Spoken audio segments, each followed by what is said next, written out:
This podcast is supported by Sanctuary Blu in Conshohocken, PA. Tired of the same old stuff on Amazon? Check out Sanctuary Blu in Conshohocken, PA. Whether you're looking for a stylish outfit for your next girl's night out or handmade unique items, Sanctuary Blu has something special for you. Stop in at 322 Fayette Street in Conshohocken, PA. I used to train on the way that people were buried. There were actual names for the positions that people were buried.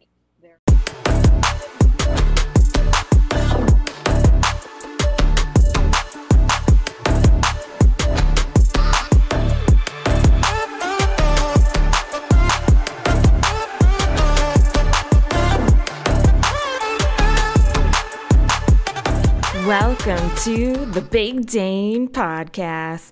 I'm your host, Dana Warnock, and in this podcast, find the connection in the weird experiences that we all share.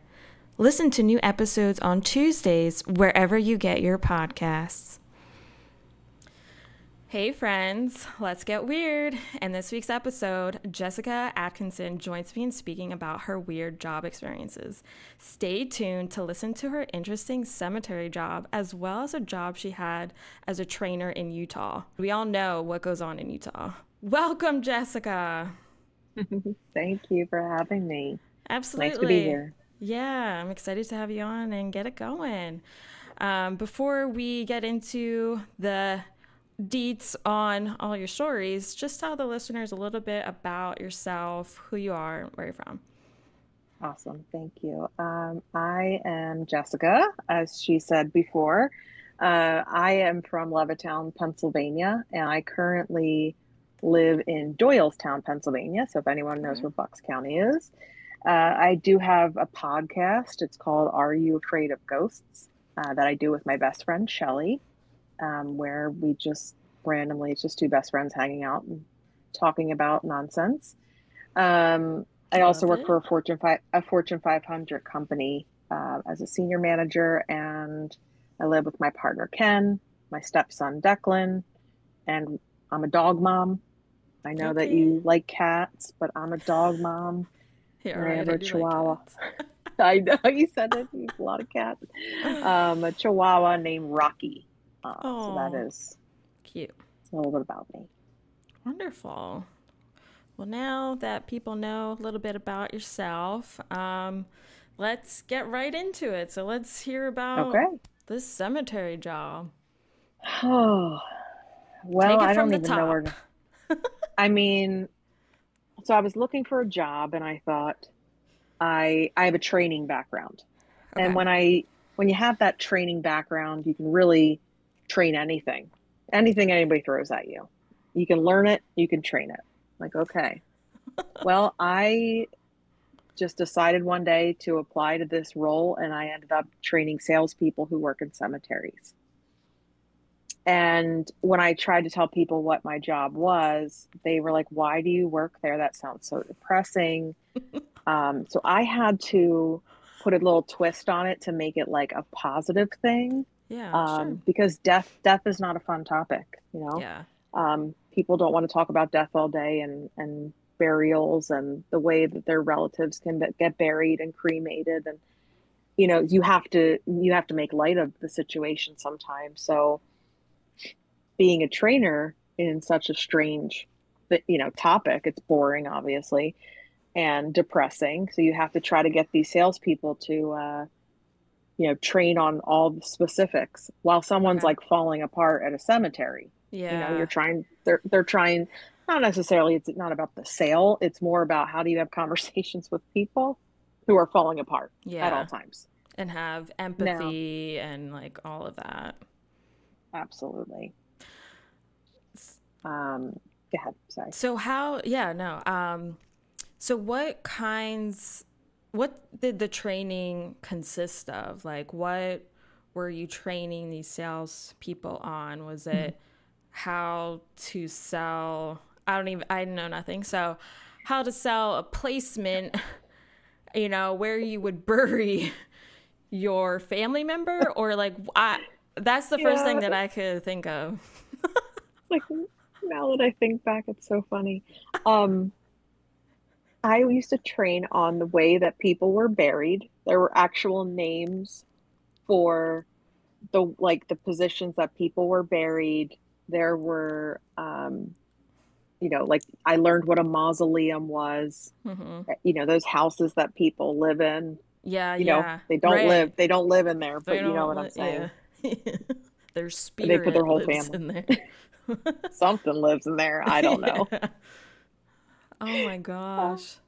so it just the main source of the training honestly was how to have a conversation with someone who is making an impulsive decision to purchase, on the one of the worst days of your life, you now have to go and explain your whole life to this cemetery who doesn't know your loved one, doesn't know what they would have wanted, doesn't know any of that. So Right. it was more about purchasing, convincing people and talking people into prepare prepare everything before you go, because it's not fair to leave all of that behind with your family. Okay. And here's 80 things that your family has to do in the first 48 hours or 72 hours Oh wow. after. They have to contact your employer, they have to call this person, they have to call that person. Well, they're falling apart, especially if it was Yeah. unexpected. So how can you prepare that Oh for my them? gosh. So, like, in what form of training, like, would that be? Like, is there a discussion guide that, gets, I don't know, handed out to the family and the sales person kind of goes over it or? Yeah, it was a guide that they would give, and it had. I wish I had it in front of me, but it's probably buried in my basement somewhere. But I kept it. I was It's like, this is probably, really good to have.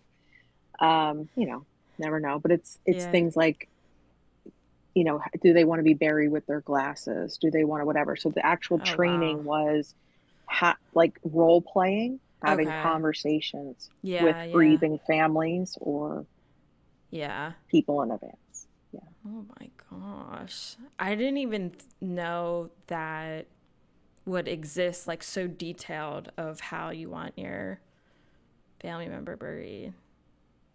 I Like, know. It's so depressing. It's so depressing, but also having the personality that I am. This is why I yeah, left the job, because it wasn't for me. yeah. It didn't fit my personality. I'm too bubbly. I'm too like, yeah, like Let's do it. you can't really You like can't. have that go get 'em attitude when Yeah. it's a horrible topic. Yeah, I feel like it's definitely, you'd have to have some unique characteristics for that type of position, especially for a sales position for something like that. So so was this your first experience working in this type of environment in a cemetery during Yeah. training? Okay. Yes. And they're like, yeah, I we'll hire you. Better so get her I had the now. I know. I guess they thought I had a good fit, and Yeah. some of my field trips were to the cemetery. I had to see things up close. Yeah. So that's some of my training too. I had to walk people through cemeteries and say, see that monument over there? That's what we were talking about in class. See that mausoleum? That's what we were talking about. See that burial hole? That's where all the ashes go of the people that don't have markers on their graves. Wow. Was there a moment where you saw maybe one of the sales reps not communicating effectively? Did you have to like Hmm.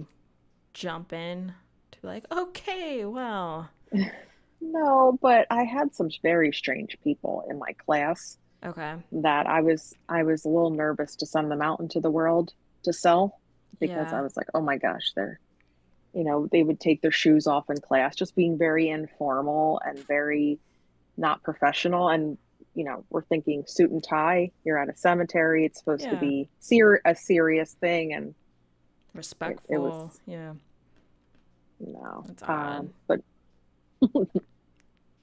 it's interesting. Wow. And yeah, so how many people did you have to train? Was it a lot of On folks? average, about like 12 people at a time. Okay, so a decent amount.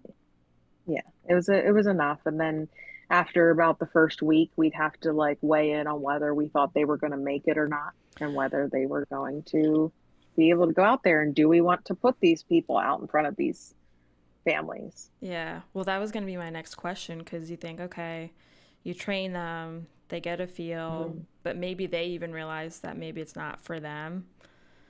Mm-hmm. So I'm Oh yeah. sure.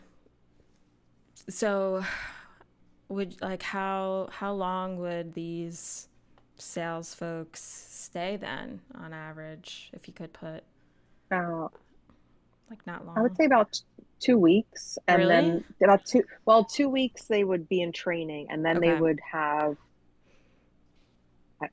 honestly, it varies. I've had different people who are like, the next day, they're like, nope, I don't want to do this. As soon as they got live into the cemetery, they're like, no, I can't do this. Yeah. Or they're lifers, they want to be Yeah. there forever. That's interesting. I know, because I Hmm. can see on one hand where you see a job and who knows what their situation is. Like maybe they're they don't have any other jobs available and they see that and they get it. But then when you're actually there, it's like it's a different story. Like, Yeah, it's not. maybe not. Wow. Well, that's yeah, very interesting. I don't know. I don't think I know anyone other than you now that had worked Mm, at a cemetery. mm, Now we got to mm. get someone that worked in the morgue. Right, and then we can all collaborate. We'll have to go And I on your already talk about podcast and ghosts. talk about weird ghost stories. Oh my gosh, all day, Ah, all that's day. great. Wow. And yeah. Well, yeah, let's get into your other odd story. What's going on in Utah? When was that? Was Okay. that before the cemetery job? Or was Yes, that that it was was, before? Okay. yeah, it's probably about maybe about 6 years or so before, maybe even longer. Okay. Um, I had I was a trainer for a life insurance company, Okay. and I was brought on as a contractor. I would go in, I'd go to a company, I'd learn their systems or whatever they wanted me to train, and then I'd go and train it. Okay. This particular role was called a CRM tool, I know and it's a CRM. customer, yeah. And um, it was called Smart Office. And I took all of my knowledge and I had to go around the country to train different life insurance agencies on this tool. They were old school doing their Excel and different ways of doing things. Okay. Then one of the stops was Utah.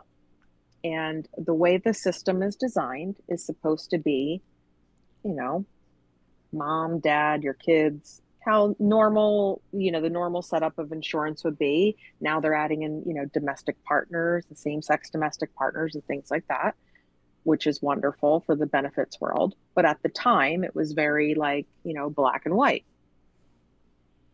And this one gentleman just decided to ask a question that was a little bit unorthodox, let's say, because what do you think happens in Utah? Okay, taking a break ski here because I wanted to inform you on my newsletter that gets deployed on a monthly basis. So I promise I won't spam you. You'll get the latest upcoming news on the podcast, episode highlights, and some of my favorite podcasts that I enjoy. Sign up today by visiting thebigdanepodcast.com and the pop up will prompt you to fill out your info. Again, that's thebigdanepodcast.com. Any idea? Lots of wives Lots of and wives. Yes. wives, husbands, all together. Right. It's But just yeah, the polygamy. Yeah, polygamy. Yeah. polygamy. And hey, I don't knock it. I just don't think I could live in the house with that many people. Very too peoply for me. Yeah, I'm with Anyway, you. yeah, so on this job, in the system, it had where you could put your spouse. And someone had asked very clearly, what if we have more than one? Yeah, naturally. And In Utah. I know it was like when I'd never experienced that. So my brain was like, I don't know. Like I don't know the answer to that. And it was very uncomfortable, to be Oh, honest. It was really? I said, well, you can't add them as a dependent. So it was Yeah. hard because the way the system was designed, it only like made you put in Okay. Now, one thing. did the customer seem upset when he was saying it? I honestly don't know if he was upset, but they all also thought it was funny. Okay. So then I'm like, okay, are they Okay. pulling our leg, or Yeah. is this really a real question? Um, but no, there wasn't any like animosity. It was just Mm-hmm. really awkward, and it was like, hey, we thought we might get that question, when we came here. So we're gonna Sure. have to just check. But as of right now, legally, you can only add one spouse to the system, and we had to Yeah. put a little spin on it. If you do anything Huh. else, it's not because we told you to. Right. Yeah, I mean, it's something you don't think about until you're in that situation of, okay, I'm going to go train, in a different state, thinking that, I don't know, like most states are mostly the same, but sure, there's obviously different like insurance coverages and things like that. Mm, But I mean, this is like, I think something you really wouldn't think of at all unless you no, lived in Utah. Be like, oh yeah, I we know. got the form right here. So, so yeah, training can come in all forms. So if you're a trainer, you just prepare for the craziest types of questions. Wow. Um, I think that might have been one of my favorite jobs I ever had with all the locations. However, that one just stood out to me because I don't think I could tell that story twice. Yeah. If you think about it, I don't know if I would be able to unless I would. It just happened to fall into Utah, and I was trained that exact topic. Right. So after that instance, did you take it back to your team and say like, hey, we should probably update the form Yeah, or have a we had conversation? to. Yeah, it was funny because we had to have after the training was over, we had to go and sit with them at their desks and go through their live book of business and help Okay. them kind of put it into the system. And we were so challenged because a lot of their books of business had multiple spouses. Because if you think about it, Yeah. it was life insurance, Yeah. and you can take Okay. life insurance out on anyone. So there's Got going it. to be, if they have four wives, they're going to take life insurance out for all four. And I guess it is really a thing. Um, in the office, though, it was really awkward because we were like, but the system doesn't let you do that. And they're like, but Yeah. what do we do? And I'm like, but it just doesn't. I don't, I can't change the law. All I can do Yeah. is tell you, you can't do it. Huh. I couldn't wait to get out of there. Could not wait to get out of there. It was so uncomfortable. Yeah. I mean, you don't talk about something like that every day. No. Like, all right, So let's have a connect on these items and oh, we had to keep tabling everything. Like, all right, really? we'll look into that. We'll send it back to our home office. We'll check with that. And we knew it wasn't going to be a possibility because it's not legal, Yeah. according to the system. And, the law is just not as forgiving. I Yeah. guess back then maybe it was very taboo. Now I don't think anybody really cares. There's TV shows about it. Oh, I know. Yeah. It's so strange. Um, yeah, I mean, well, at least that customer wasn't like freaking out that I know. like, hey, this should have been there. I live in Utah. Um, wow. Were there any other like weird instances at that particular job with any other requests that came through?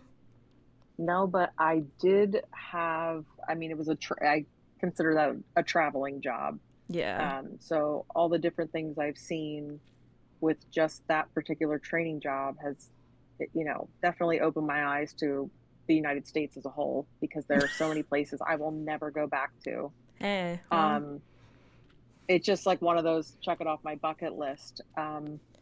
But I will say the funniest thing, I could tell you a funny thing that happened, yeah. because in Kansas, Wichita, Kansas, if you ever go there, which I never thought I would in my life, but Wichita, Kansas has like the smallest airport. It's Really? one level. Like if you think about Philadelphia airport where you get lost, So, oh yeah. this was like one flat floor, and my coworker had to pick me up from the airport.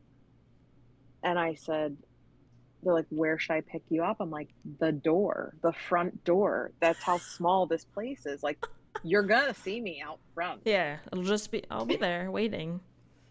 I Oh was my in the, gosh. and I worked in the tallest building, and that trip, the tallest building in Wichita, Kansas. And I'm like, this building isn't even that tall. So it's just, Like everything was miniature. yeah, everything was like, and I like how, with Kansas and Dorothy and the Wizard of Oz and all of that, Yeah. they have the stereotypical souvenir shops and Okay. everything. But Oh, interesting. Yeah. Yeah, I guess why not? yeah, and Wow. I'd say another, okay.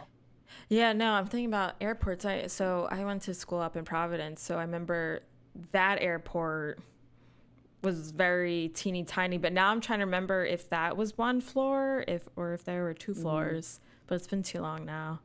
Um, but yeah, I mean, compared to Philly, it's like a crumb. It was just so funny. They had like one line for taxis outside. I'm like, okay, so if I don't go with these people, then I don't go anywhere. So I had to have my coworker come pick me up. I'm just Yeah. standing out front. Oh, well, Um, there you go.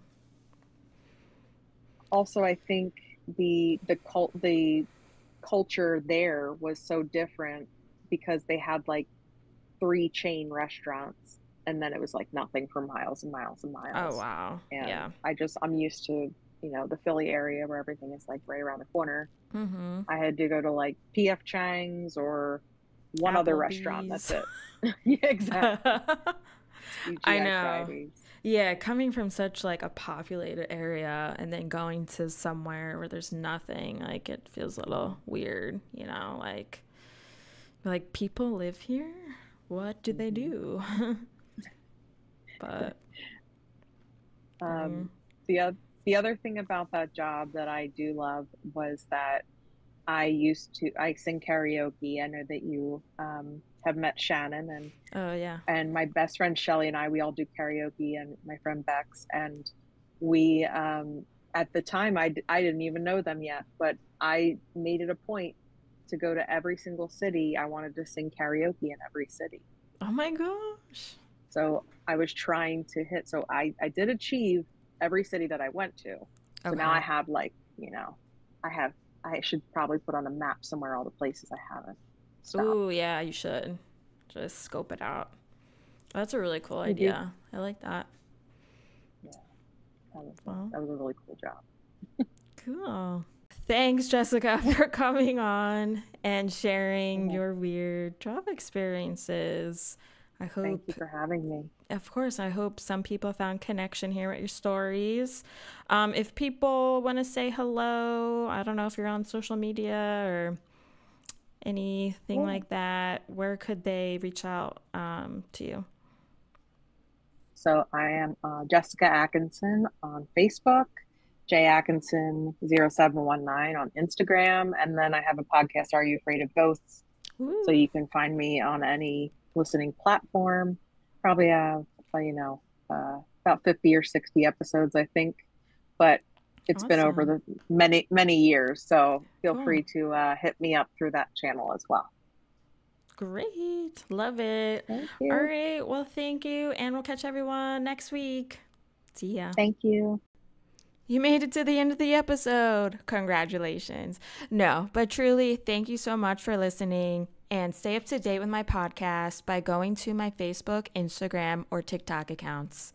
Interested in being a guest on a future season or know someone that would be a great fit to be a guest? Go to my website, tap on Be a Guest, and fill out the form.